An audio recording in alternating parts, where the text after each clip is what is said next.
Hello, my name is Father Demetri. Today I wanted to talk to you about living in a disposable society. This is something that has come to my mind, not just today, but it's been in my mind for many years now.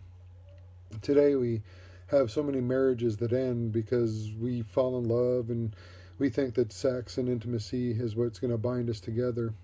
And then when it doesn't work out, we just throw away the covenant. And that's what it is. Whenever we get married to somebody, it's a covenant. But we don't keep that covenant. We don't look at it as something important to keep. And the same thing goes with friendships and even with our relationship with our parents, with our children. You know, some parents, they want nothing to do with their children, and some children want nothing to do with their parents. It's something that we realize that when we see it, doesn't sit quite well with us, but it's something that's disposable. We just give up. We don't want nothing to do with that person if they've crossed over a line that has been drawn in the sand. Some people are allowed to get away with more in our lives than others. It's true. You know, when you have somebody that you've been friends with for 30 years and they do something that maybe a friend of yours that has done something that you've been friends with for just a year, you may be willing to overlook that in that person that you've been friends with for 30 years. But nonetheless, sometimes even after a friendship of 20 years, there comes a time where you just want to throw in the towel. You give up on that person. You let them go. I know I've had friends that I've been friends with for 30 years now.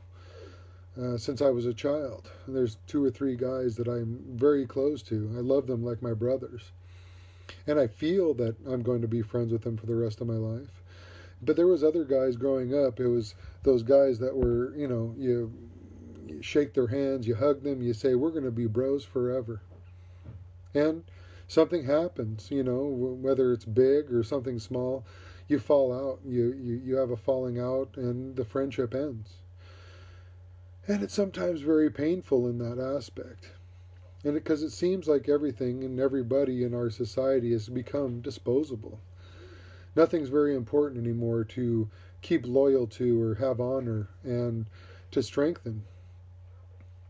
And that's often what happens with our relationship with God. When things get hard, when things get rough, sometimes our health takes a turn for the worst. Sometimes life happens, we do go through those divorces. Our friendships do fall out. We see all the evil that's happening in the world. We see all the terrible things that are happening. And we just decide we don't want to have God in our lives anymore. We just dispose of him as easily as it would be somebody in our lives as a friend. God is our friend. God has been somebody that is moved us to the exception of being somebody that was willing to hang on the cross to die for us. But our understanding of God is something that we must take the time to understand and go forward when we're believing in him. Our friendships, no matter how bad it is, even if we're divorced and we go through a horrible divorce or we go through something that's terrible in our lives, I always thought about what St. Peter said in his letter. He said that love covers over a multitude of sins. What does that mean exactly? What does that mean for us? Now you have this guy that wrote this about himself, right? Because I think he was writing it about himself. I know when I write parts of myself into what I'm writing, into the letters that I write, into the writings that I write. It's me. It's part of me.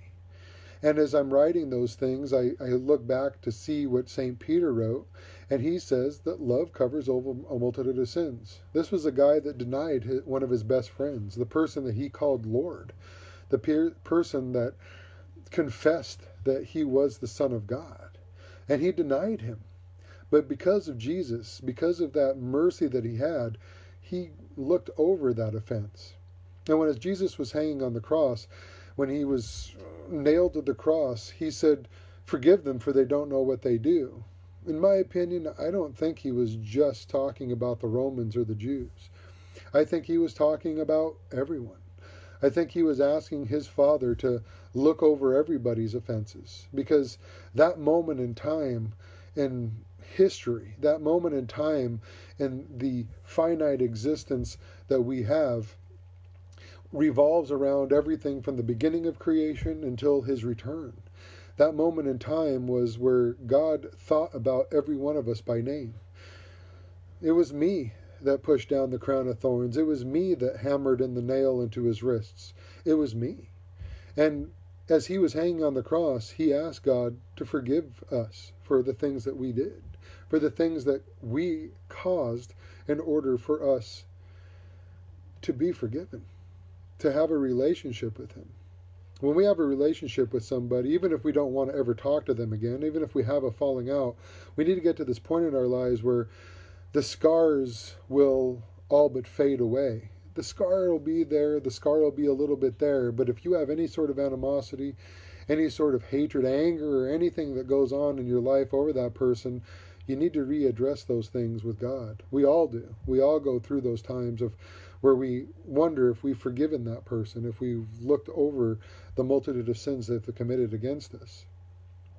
And that's something that we need to go to God for, because sometimes it takes 20, 30 years before we finally realize what that forgiveness is. But that lack of forgiveness, it holds us back. It holds us back to our true potential in our relationship with God. And only God can show us the way. Only God can open those things up, because he does not dispose of us.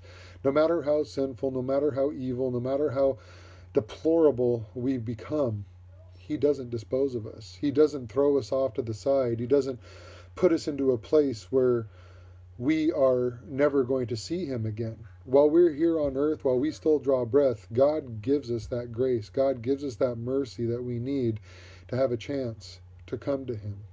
And we are supposed to give that same kind of mercy and grace to other people. And only through his grace and mercy and our relationship with him are we going to learn what that truly means. There's no words that I can express to explain to you how I feel or what I mean by this.